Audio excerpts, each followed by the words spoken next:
इसी क्रम में जिस विराट व्यक्तित्व को मैं आवाज दूंगा, इससे पहले वो डायस्तर आए और आप तक अपनी गजलें पहुंचाएं, मैं बहुत विनम्रता से अपनी बात आप तक पहुंचा दूं। देखिए, कवि या गजलकार दो तरह के होते हैं। एक तो जो अपने आप को आपसे जोड़ते हुए और आपके मतलब की बात कहते हुए अपनी बात आप तक पहुंचाते हैं। एक संजीदा लोग होते हैं, उनको पूरी संजीदगी के साथ अगर आप लोग सुनेंगे तो बात आप तक पहुंचेगी। बातें शायरी गहरी होगी, गजल बड़ी होगी, आपको उसी मोहब्बत के साथ उनको सुनना पड़ेगा।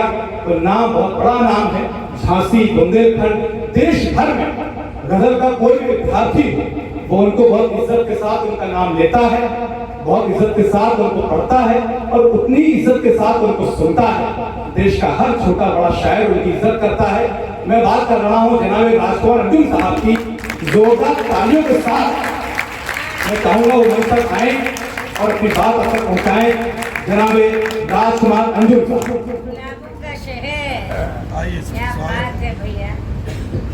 धन्यवाद पंकज जी। ये संचालक हैं पंकज जी, इनकी बातों पर आप मत जाइए। ये लोग क्या करते हैं कि जो कवि या शायर अपने गली कूचे से बाहर कभी नहीं निकला, उसने पूरी अपनी कविता के हवाले से पूरी दुनिया की सैर की है। तो इनका बड़प्पन है। बहरहाल जो भी कोई टूटा फूटा मेरे पास है मैं पेश करता हूँ। पंकज जी के पास ईश्वर ने दो नेमतें अता की, उनको लफ्ज दिए और आवाज भी दी है। वैसी आवाज कम लोगों के पास होती है, जाहिर मेरे पास भी नहीं है, लेकिन जहाँ कुछ कमी होती है उसकी भरपाई करने के लिए कुछ ना कुछ प्रयास किया जाता है। कोशिश ये की है मैंने कि अपने शब्दों से, अपने लफ्जों से जो आवाज की मोहताज ना हो, ऐसी शायरी, ऐसी कविताएं आपके सामने पेश करूं। और वैसे भी मेरा ऐसा मानना है कि अच्छी गजल या अच्छी कविता कभी भी आवाज की मोहताज नहीं है। तो मैं पेश कर रहा हूँ और मुलाया फरमाइए।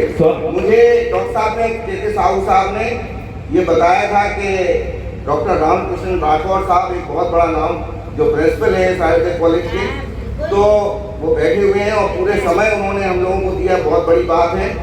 तो उन्होंने कहा कि वो कवि सम्मेलन जो है वो कहीं ना कहीं आयुष से भी जुड़ा हुआ कवि सम्मेलन है। तो मैंने एक दो दोहे लिखे हैं डॉक्टर साहब, मैं पेश कर रहा हूँ। कि आयुर्वेद अपनाओ तुम, मानो मेरी बात। आयुर्वेद अपनाओ तुम, मानो मेरी बात। बिगड़ा कितना रोग हो, सुधर जाए हालात। आज दुनिया में आयुर्वेद को, उसकी महत्ता को मान लिया है। कोरोना में, जब कोरोना काल में दुनिया की सारी पैथी बेकार हो गई थी, एलोपैथी तो कोई पता ही नहीं था कि क्या दवाई दिया, सबको दवाइयाँ खिलाई, बाद में साइड इफेक्ट लोगों को देखने को मिले, और आयुर्वेद ने लोगों की जिंदगी बचाई। यही वजह है कि हमारे हिंदुस्तान में मौतें बहुत कम हुई। अमेरिका और इंग्लैंड, ऑस्ट्रेलिया जैसे डेवलप्ड जो कंट्रीज थी, वहाँ पे बहुत मौतें हुई, क्योंकि वो एलोपैथी के भरोसे थे और हम लोग आयुर्वेद। और आज दुनिया आयुर्वेद को अपना रही है कोरोना काल के बाद।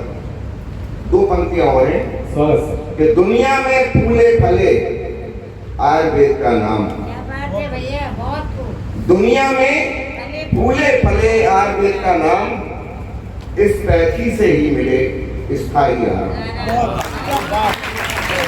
एलोपैथी हमें टेम्परेरी आराम तो दे सकती है, लेकिन ऐसा माना जाता है, हकीकत यह है कि वो दबा देती मर्ज और बाद में फिर उभर आता है। आयुर्वेद से स्थायी आराम मिलता है।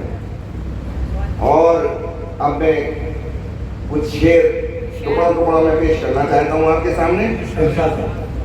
मैं ये देख रहा हूँ कि यहाँ सुनने वाले जो हैं बहुत अच्छे सुनने वाले हैं।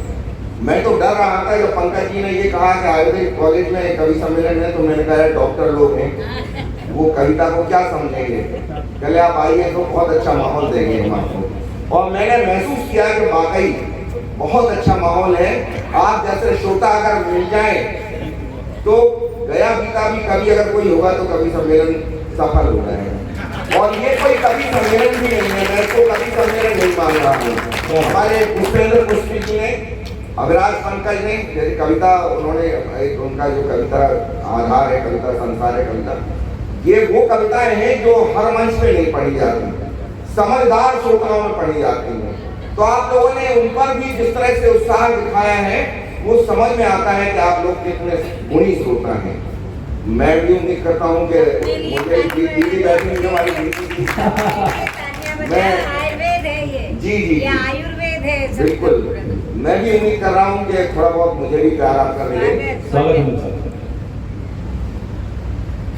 मैं पेश कर रहा हूँ कि तुझसे बिछड़ के मैंने, तुझसे बिछड़ के मैंने जो जिंदगी गुजारी, तुझसे, देखिए मेरी कविताएं आपको शायरी मायरी नहीं मिलेगी कहीं, सीधा सीधा मामला है, आप जुड़ेंगे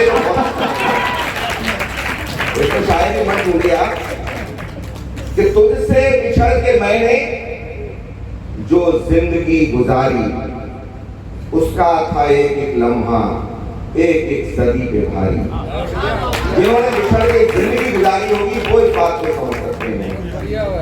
तुझसे बिछड़ के मैंने, जो हमारे डॉक्टर साहब बैठे हैं के साहब साहब, ये सबसे बेहतर समझ सकते हैं। ऐसा कोई जरूरी नहीं है कि आप जिंदगी किसके साथ गुजार रहे हैं वो साथ में ही हमेशा रहे, साथ होते हुए भी कई बार थोड़ी दूरियां रहती हैं। इसी विद्यालय के विद्यार्थी हैं। इसी विद्यालय के विद्यार्थी हैं, उन्हीं की बदौलत तो हम लोग यहाँ खड़े हैं, वरना डॉक्टर साहब हम लोगों को यहाँ कहाँ रहते। अंजुम साहब, डॉक्टर साहब के दफन भेज दिया आपने। जी जी, तुझसे बिछड़ के मैंने जो जिंदगी गुजारी, उसका था एक एक लम्हा एक एक सदी पे भारी। और शेर मुलायम फरमाए कि यूं उम्र काट देना तो जिंदगी नहीं है, यूं उम्र काट देना तो जिंदगी नहीं है, मैंने कहीं गुजारी तूने कहीं। क्या बात है। मैंने पहले कहा था कि आप कविता मत बोलना, सीधा सीधा मामला है। यूं उम्र काट देना तो जिंदगी नहीं है, मैंने कहीं गुजारी तूने कहीं गुजारी। और हम तुम में समाये हैं, तुम हम में समाये हो। कितने खूबसूरत, तुम हम में समाये, सीधा सीधा मामला है। बहुत खूब। हम तुम में समाये हैं, तुम हम में समाये हो, हम जिंदगी तुम्हारी तुम जिंदगी हम तुम में समाये हैं, तुम हम में समाये हो। देखिए प्यार क्या है, जब दो अलग अलग व्यक्तित्व एक हो जाएं, जैसे योग है, योग भी वही है, जब दो मिलके एक हो जाए, डॉक्टर साहब समझ रहे हैं हमारे राठौर साहब, जब दो मिलके एक हो जाए तब वो प्यार सबको बनता है। वरना क्या जरूरी है कि प्यार को इतना बड़ा नाम दिया जाता है। गुलजार ने लिखा है कि हमने देखी है उन आंखों की महकती खुशबू, हाथ से छूटे से रिश्तों का इल्जाम ना दो, तो सिर्फ एहसास है ये रूह से महसूस करो, प्यार को प्यार ही रहने दो, कोई नाम प्यार का कोई नाम होता ही नहीं है। दो तरह का प्यार होता है, एक प्यार तो जिस्मानी होता है और एक रूहानी होता है। तो जो रूहानी प्यार होता है वही प्यार होता है, बाकी आप नाम कुछ भी दे दो उससे होता कुछ नहीं है। कि हम तुम में समाये हैं, तुम हम में समाये हो, हम जिंदगी तुम्हारी तुम जिंदगी हमारी। और एक शेर आप लोगों के लिए मैं पेश कर रहा हूँ, खासतौर से जो बच्चे बैठे हुए हैं। आप अक्सर देखते होंगे कि जो घर में बड़े बूढ़े होते हैं, पिता होते हैं, दादा होते हैं, नाना होते हैं, वो हमेशा ये कहते हैं कि जब मैं तुम्हारी उम्र का था। तो ये शेर आप लोगों के लिए है कि अपनी मिसाल देकर तनकीद करने वालों, यानी कमेंट करने वालों, अपनी मिसाल देकर तनकीद करने वालों, वो उम्र थी तुम्हारी, ये उम्र है। हर दौर के तकाज़े बदलते हैं, हो सकता है उस दौर में वो बातें सही होती हैं, आज के तकाज़े बदल गए। पहले तो ये होता था कि कबूतर खत लेके जाता था, महीनों लग जाते थे, पता नहीं पहुंचे ना पहुंचे। लेकिन आज मोबाइल है, व्हाट्सएप है, तमाम इधर हाल लगाओ हाल फायदा। तो ये आप अपनी मिसाल देकर तनकीद करने वालों, वो उम्र थी तुम्हारी, ये उम्र है। वो देखिए रोता देखो आप। नहीं, वो तो सीधा सीधा मामला है, फिर मैंने कविता बनता है ही नहीं है। मैं कविता लिखते ही हूँ, मुझे तो यही नहीं पता कि पंकज ने मुझे यहाँ बुलाया तो मैंने कोई कभी मभी थोड़ी है। शब्द लोग हैं। देखिए कुछ और एक कुछ शेर पेश करता हूँ, ये भी वही है, सीधा सीधा मामला है कि है जब तक जिस्म में सांसें, जिस्म तो सीधा शब्द है, सब जानते हैं। है जब तक जिस्म में सांसें, है दुनिया में गुजर करना। है जब तक जिस्म में सांसें, है दुनिया में गुजर करना। तेरे बिन जिंदगी क्या है कि दिन अपने बसर करना। है जब तक जिस्म में सांसें, है दुनिया में गुजर करना। तेरे बिन जिंदगी क्या है कि दिन अपने बसर करना। और जवानी के वो दिन भी कैसे दिन थे, कैसी रातें थी। डॉक्टर साहब राठौर साहब, जवानी के वो दिन भी कैसे दिन थे, कैसी रातें थी। किसी का हम सफर होना, किसी को हम सफर करना। जवानी के वो दिन भी कैसे दिन थे, कैसी रातें थी। किसी का हम सफर होना, किसी को हम सफर करना। और देखिए कभी कभी क्या होता है कि अजीब शेर हो जाता है, ऐसा शेर जो ख्याल कभी तुम सोच भी नहीं सकते कि हमारे जहन में आएगा। अजीब शेर हो गया है कि तेरी यादें पड़ी रहती हैं दिल के आस्ताने पर। आस्ताना कहते चौखट को। हम हमेशा जिसको हम पसंद नहीं करते उसको अपने चौखट पे भी आने नहीं देते। कुत्ता भी अगर है और वो चौखट पे बैठता है तो हम उसको डंडा लेके भगा देते हैं, हालांकि कुछ कर नहीं रहा हमारा। हमें ये लगता है कि यार चौखट पे आज बैठा है, कल अंदर भी आ सकता है। तो ऐसे ही यादें हैं, बहुत खतरनाक मामला होता है यादों का। जिन्होंने इश्क किया होगा वो समझते होंगे। एक शेर है किसी का कि इलाही छीन ले मुझसे तू हाथ जा मेरा। यादें इतनी मुश्किल होती कि याददाश्त छीन ले, वो कहता है। तो मैं देखिए कि उनको आस्ताने पर पड़ा रहने देता हूँ। तेरी यादें पड़ी रहती हैं दिल के आस्ताने पर, दिल के आस्ताने पर। तेरी यादें पड़ी रहती हैं दिल के आस्ताने पर। मुझे अच्छा नहीं लगता किसी को दर बदर करना। कहाँ जाएंगे अगर मैं उनको हटा दूंगा तो कहाँ जाएंगे, ये सोचिए। आप कुत्ते को हटा देंगे, बेचारा भीगेगा बरसात में, कोई ठंडा हो तो उसको पड़ा रहने दो ना। ऐसे नहीं, इश्क करने वाला तो मेरी दिलदारी होता है। तेरी यादें पड़ी रहती हैं दिल के आस्ताने पर। मुझे अच्छा नहीं लगता किसी को दर बदर करना। क्या बात है भैया, और देखिए कुछ और पेश करता हूँ, अगर आपको अच्छा लग रहा हो इजाजत। बहुत अच्छा लग रहा है, बहुत अच्छा लग रहा है। देखिए मेरा ऐसा मानना है कि कविता, चाहे वो गजल हो, चाहे शायरी हो, चाहे कविता हो, अभी पंकज ने जीवन का आधार है कविता, उसमें पता ही नहीं है कि किस किस भाषा के शब्द आए हैं। तो कविता कभी भाषा की मोहताज नहीं होती। जो भी शब्द आए, जिस भी भाषा का हो, उसको अपना लेना चाहिए कवि को। बहुत बढ़िया।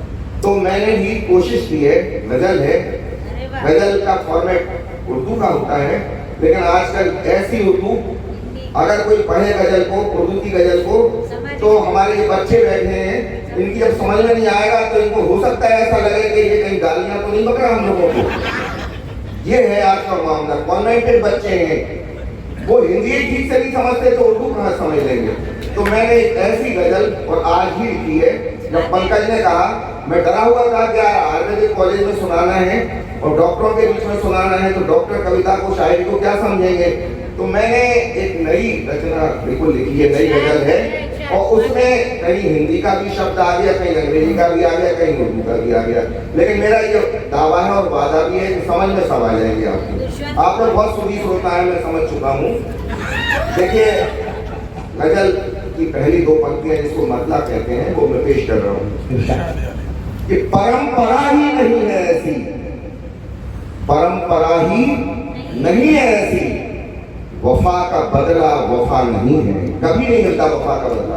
आप इससे ही वफा करेंगे कभी वफा नहीं मिलेगा, धोखा मिलेगा। एक बहुत पुराना गाना है, रफी साहब ने गाया था कि यहाँ बदला वफा का बेवफाई के सिवा क्या है, मोहब्बत करके भी देखा मोहब्बत में भी धोखा है, तो सिर्फ धोखा है। परंपरा जब गाया था आज से 60 साल पहले, और जब से ये दुनिया बनी है, वो तो 60 साल पहले गाया था। आज की जो स्थिति है, धोखा हमेशा होता है। मोहब्बत में केवल एक ही इश्क होता है जो ईश्वर से किया जाता है, उसमें कभी धोखा नहीं होता। दुनिया में कभी भी इश्क करेंगे आप, आज मिलेगा चाहे साल भर बाद मिले, चाहे हो सकता पूरी आखिरी मोड़ पे आके मिले। जब वो देखेगा कि ये तो सारा किसी काम ही का नहीं रह, तो वो लग क्या देगा आपको। तो ये धोखा मिलेगा तब समझ में आएगी, और तब फिर बहुत देर हो चुकी होगी, कुछ नहीं हो पाएगा, ईश्वर भी उसमें ठुकरा देगा, साले हवाए तुम। कुमार बाराबंकी एक बहुत बड़ा शायर, आपने नाम सुना होगा कुमार बाराबंकी जी। तो वो हमेशा ये कहते थे कि खुदा मुदा कोई है ही नहीं, ईश्वर है ही नहीं। तो उनके तमाम साथी ये कहते यार मस्जिद हम जाते हैं, रोज नमाज पढ़ते 5 वक्त की, यार कुमार कभी तो चला करो। अरे मैं नहीं मानता यार, वो जाते ही नहीं। एक दिन वो करीब 80 साल की उम्र हो गई थी उनकी, एक दिन मस्जिद में नजर आए लोगों को। लोगों ने देखा, बड़ा ताज्जुब किया, कहते कुमार साहब आप मस्जिद में, और आप तो कहते थे कि खुदा मुदा होता ही नहीं है। नहीं कहले यार मानना तो मेरा आज भी यही है कि खुदा नहीं होता, लेकिन कहीं निकल आया तो अब मैं ये तो कह सकता कि आखिरी मोड़ पे 1-2 दिन की अगर नमाज पढ़ लूंगा, कल भी मर जाऊं तो कहते हुआ था नमाज में मैंने भी पढ़ दिया आपकी। और फिर उन्होंने एक शेर पढ़ा था, एक शेर लिखा था कि हाल क्या लिखा, उन्होंने बहुत बड़े शायर थे कि हैरान हूं तुमको देखकर मस्जिद में ऐ कुमार, हैरान हूं तुमको देखकर मस्जिद में ऐ कुमार, क्या बात हो गई कि खुदा याद आ गया। खुदा को या ईश्वर को हम लोग याद कर करते जब हमें कोई काम होता, वैसे कोई नहीं करता। पूरी जवानी पूरा यौवन उन्होंने अपनी मस्ती में गुजारा। उन्होंने करना क्या है यार, देखेंगे आखिरी वक्त में। तो ऐसे ही हम लोगों का जब कभी जरूरत पड़ती तब मंदिर में जाते, मस्जिद में जाते, दुआएं मानते, प्रसाद चढ़ाएंगे, साहब को ये करेंगे, काम होता तब करते हैं। तो लेकिन वफा का बदला वफा कहीं नहीं मिलता। हम घूम करके फिर वहीं आ गए रफी साहब के गाने की कि परंपरा ही नहीं है ऐसी, वफा का हासिल वफा नहीं है। परंपरा ही नहीं है ऐसी, वफा का बदला वफा नहीं है। मोहब्बतों का सिला अभी तक मुझे किसी से मिला नहीं। अब आपको मिला हो तो आप जाने, हमें तो नहीं। परंपरा दीदी करेंगी कि आपकी धर्मपत्नी बैठी तो है, लेकिन कोई जरूरी थोड़ी सलाह मिल ही जाए। शादी करने का ये भाभी के सामने बैठी हुई है धर्मपत्नी, तो सच बात करने में कोई भी बैठा हो डरना नहीं चाहिए। परंपरा ही नहीं है ऐसी, वफा का हासिल वफा नहीं है, और मोहब्बतों का सिला अभी तक मुझे किसी से मिला नहीं। नहीं ऐसा कहते हैं, भाभी जी सामने बैठी हुई है, भाई साहब के 4 बच्चे कितना सिला जाते हैं?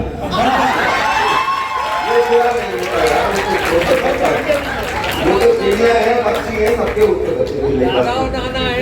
ये एक शब्द आया है इसमें, और मैं उस शब्द की बात चाहूंगा आपसे, क्योंकि मैंने आज ही ये गजल लिखी आप लोगों के लिए लिखी, और ऐसा शब्द लाया हूं मैं कि जिसे आप सब लोग समझ लें, कोई डाउट ही नहीं है।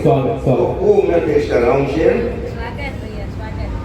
कि तुझे जमाने से जो मिले हैं वो जख्म सारे तो क्योरेबल हैं। देखिए आप लोग डॉक्टर हैं, 2 ही तरह की बीमारियां होती हैं डॉक्टर इलाज में, एलोपैथी और आयुर्वेद होम्योपैथी, कोई भी एक तो क्योरेबल होती है, इनक्योरेबल होती है। तो हाँ, तो जमाने से जो जख्म मिलते हैं वो तो क्योरेबल होते हैं, लेकिन मोहब्बत में जो जख्म मिलता है, जो मोहब्बत करने वाले लोग हैं, अभी आप लोग नहीं समझेंगे लेकिन वो लोग समझ रहे, हमारे डॉक्टर समझ रहे हैं। तुझे जमाने से जो मिले हैं वो जख्म सारे तो क्योरेबल हैं, मगर मोहब्बत का जख्म वो है कि जिसकी कोई दवा नहीं।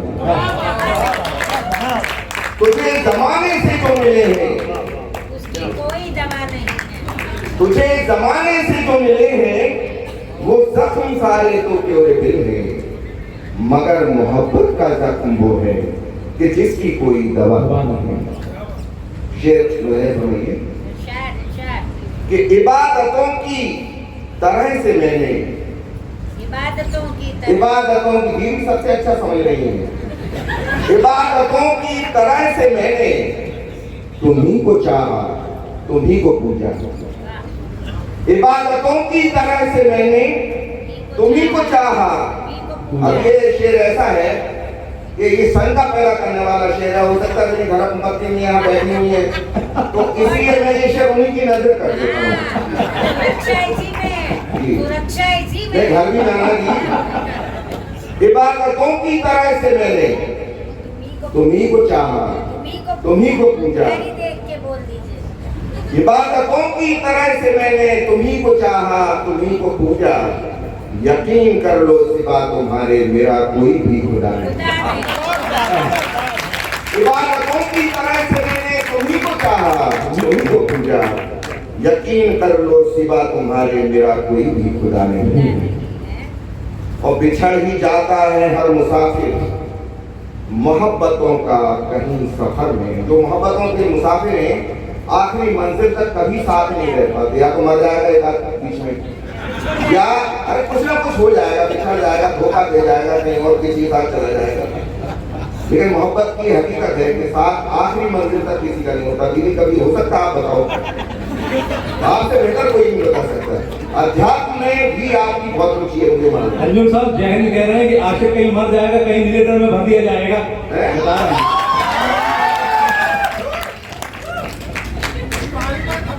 मैं बिछड़ ही जाता है हर मुसाफिर मोहब्बतों का कहीं सफर में। ये राह वो है जहाँ किसी का अरे तो मुझे तो बिछड़ गया यार, करना भी क्या हो गया काम से। बिछड़ ही जाता है हर मुसाफिर मोहब्बतों का कहीं सफर में। ये राह वो है जहाँ किसी का कोई हमेशा रहा नहीं। बिछड़ ही जाता है हर मुसाफिर मोहब्बतों का कहीं सफर में। ये राह वो है जहाँ किसी का कोई हमेशा रहा नहीं है। और ये इश्क अंजुम है जहाँ की बाजी, ये इश्क अंजुम है जहाँ की बाजी। करेगा जो भी वही मरेगा। अच्छा ड्रम में जाएगा कहीं भी जाएगा। ये इश्क वो है, ये इश्क अंजुम है जहाँ की बाजी। करेगा जो भी वही मरेगा। किया है जिसने भी इश्क सच्चा, यहाँ अधिक को जिया नहीं। ये इश्क अंजुम है जहाँ की बात। मैंने पहली कहा था सच्चा सच्चा मामला है। ये इश्क अंजुम है जहाँ की बात। करेगा जो भी वही मरेगा। किया है जिसने भी इश्क सच्चा, यहाँ ज्यादा किया नहीं। और एक कुछ और दीदी और फिर एक गजल तरन्नुम से मैं छोटी सी नहीं तो पंकज कहेगा कि मैं हीरो हूँ। मैं नहीं चाहता तो वो हीरो बने। देखिए कभी जुनून सब आप जानते हैं पागलपन। कभी जुनून तो कभी बेखुदी में गुजरी है। नशे में हम बेखुदी में तुमको पुकारे चले गए, गाना सबने सुना होगा। कभी जुनून तो कभी बेखुदी में गुजरी है। क्या गुजरी है? कभी जुनून तो कभी बेखुदी में गुजरी है। वो जिंदगी जो तेरी बेरुखी में गुजरी। कभी जुनून तो कभी बेखुदी में गुजरी है। वो जिंदगी जो तेरी बेरुखी में गुजरी है। और देखिए शेर है, कोई सच्चा सच्चा मामला है कि तुम्हारे बाद किसी एक दर के हो ना सके। तुम्हारे आप देखिए जो इस तरह से जो धोखा मिलता है कुत्ते जैसी औकात हो जाती है। कभी इधर पे जाएगा, कभी उधर पे जाएगा। तुम्हारे बाद किसी एक दर के हो ना सके। तुम्हारे बाद किसी एक दर के हो ना सके। तमाम जिंदगी आवारगी में गुजरी। तुम्हारे बाद किसी और किसी एक दर के हो ना सके। तमाम जिंदगी आवारगी में गुजरी है। और हमने ये कहा था कि दुनियावी इश्क में और ईश्वर से जो इश्क होता बहुत ज्यादा फर्क होता नहीं है। आप इसको जैसे भी चाहे ले लें। अगर ईश्वर भी किसी को ठुकरा देगा तो कोई अपने दर पर बैठने नहीं देगा उसको। तो आप उसको इस तरह से लो, आप तो ऐसे क्यों ले रहे जिस तरह से आप समझ रहे हो, वो गलत समझ रहे हैं। मैं वो नहीं कह रहा हूँ जो आप समझ रहे, हालांकि मैं क्या बोल रहा हूँ कि तुम्हारे बाद किसी एक दर के हो ना सके। तमाम जिंदगी आवारगी में गुजरी है। और देखिए ये ईश्वरी जो प्रेम है और दुनियावी प्रेम है बहुत बारीक फर्क है। उसको आप किसी भी रूप में ले लें। ये ऐसे शेर हैं कि तेरा जो तौरे मोहब्बत कहते हैं मोहब्बत करने का तरीका, तौर मोहब्बत करने का तरीका, तौर तरीका कहते हैं। तेरा जो तौरे मोहब्बत रहा वो तू जाने। तेरा जो तौरे ईश्वर से भी कह सकते हैं ये बात, हम तो आपसे प्रेम करते हैं, आप हमें नहीं करते तो आप जानो, हमने तो कोई धोखा नहीं किया। सतयुग से कलयुग तक यही तो यही फलसफा है, यही होना है। तेरा जो तौरे मोहब्बत रहा वो तू जाने, मेरी तो उम्र तेरी बंदगी में गुजरी। तेरा जो तौरे मोहब्बत रहा वो तू जाने, मेरी तो उम्र तेरी बंदगी में गुजरी है।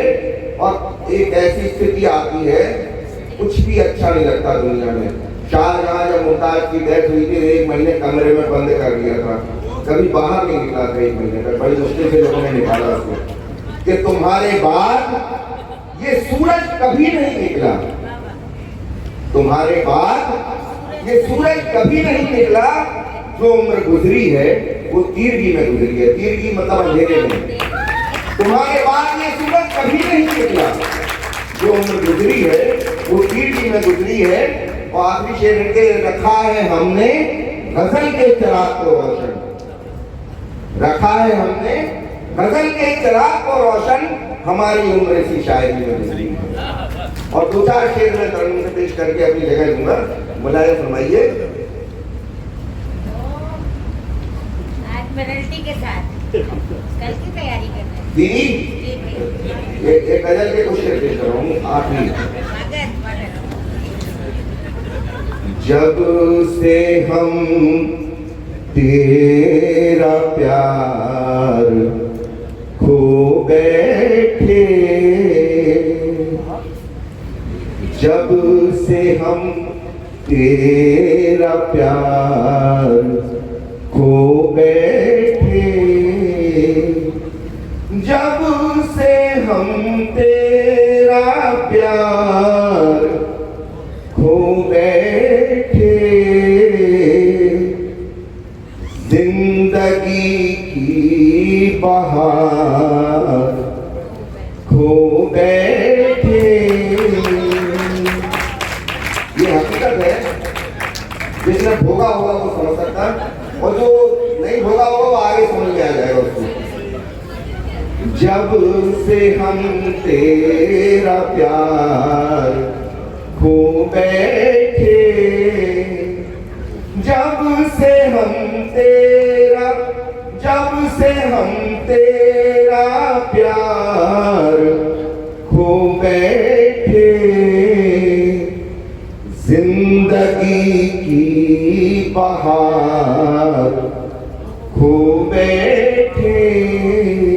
शेर बोला था भाई, हमने आपसे पहले कह दिया था कि शायरी नहीं है, सीधा सीधा मामला है। आप लफ्जों को इधर उधर करके मैंने शेर बनाया है, कोई बहुत बड़ा ख्याल नहीं है, कुछ नहीं है। इधर के लफ्ज उधर कर दिए, उधर के इधर कर दिए, 2 लाइन बन गई, शेर बन गया। पेश कर रहा हूँ। बार बार उनको पा लिया हमने, बार बार उनको पा लिया हमने, हम उन्हें बार बार खो बैठे। इश्क की हकीकत असल में यही है, जो दुनियावी इश्क है यही होता है कि पा लिया फिर खो दिया, फिर सोचा कि अब हाल कभी बात नहीं करेंगे, फिर जुड़ गए, फिर तो ऐसी जिंदगी गुजर गई, फिर मर गए। बार बार उनको पा लिया हमने, हम उन्हें बार बार खो गए। ईश्वर पे भी लागू होता है। कई बार हमें ऐसा लगता है कि ईश्वर बिल्कुल नजदीक आ गया हमारे और हाथ से निकल जाता है। बार बार उनको पा लिया हमने, हम उन्हें बार बार खो बैठे। ये भी वही शेर है, स्वर पे भी ले सकते हैं आप, महबूब पे भी ले सकते हैं कि उसका जीना भी कोई जीना है, उसका जीना भी कोई जीना है, जो तेरा एतबार हो बैठे। बात हो गया तो सब कुछ खत्म हो गया। इश्क का दूसरा नाम विश्वास है, यकीन है। दोनों पे एक दूसरे में जब तक विश्वास है तब तक इश्क है, वरना फिर एक दूसरे की जासूसी शुरू कर देते लोग। उसका जीना भी कोई जीना है, जो तेरा एतबार हो बैठे। दिल पे अब आपकी हुकूमत है, दिल पे अब आपकी हुकूमत है। हम तो हर इख्तियार खो बैठे, दिल पे अब आपकी हुकूमत है। हम तो हर इख्तियार खो बैठे। आखिरी शेर पे शर्म। कभी कभी क्या होता है दीदी, हम लोग सब यही चाहते हैं कि सब खुश रहे। हमारे प्रधानमंत्री मोदी जी भी यही चाहते हैं, योगी जी भी यही चाहते हैं, लेकिन दूसरों को खुश देखने की चाहत में कभी कभी अपना करार चला जाता है। उनके साथ भी हो रहा, हमारे साथ भी हुआ था, तो हमने ये शेर लिखा। उनको खुश देखने की चाहत में, उनको खुश देखने की चाहत में, हम खुद अपना करार खो बैठे। उनको खुश देखने की चाहत में, हम खुद अपना करार खो बैठे।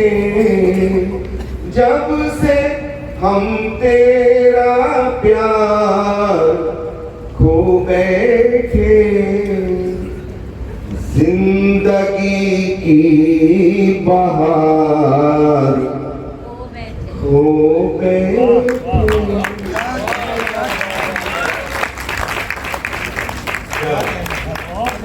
बहुत खूबसूरत था ये बात। हालांकि अंजुम साहब ने प्रेम के खिलाफ जितनी बातें की हैं उसका मुझे बहुत दुख है, क्योंकि ऐसी बातें वही करता है जिनसे कुछ खास हो नहीं पाया होता है। आप लोग प्रेम करते रहिए, हम लोग इसीलिए बने हैं। और ये तो ये हमने कब कहा कि ना करते फोन